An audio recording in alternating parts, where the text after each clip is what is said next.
বৃহস্পতি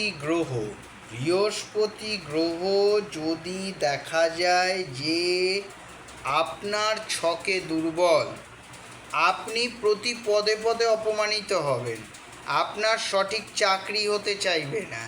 আপনি সোনাও যদি কেনেন তাহলে সেই সোনাটা দেখবেন ফেটে যাচ্ছে, অথবা সেই সোনাটা দেখবেন আপনার নষ্ট হয়ে যাচ্ছে, সোনা বিক্রি করে ফেলতে হচ্ছে, এবং সোনা বিক্রি করেও যে টাকাটা আপনি পাচ্ছেন সেই টাকাটা লসের খাতায় চলে যাচ্ছে।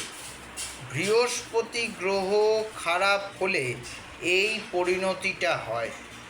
তাই মা তারার চরণে প্রতি বৃহস্পতিবার 7টা করে হলুদ ফুল তারাই বিদ্ময় মহাগ্রহায় ধীমহি তন্নো দেবী প্রচোদয়াৎ এই মন্ত্র বলে অর্পণ করবেন।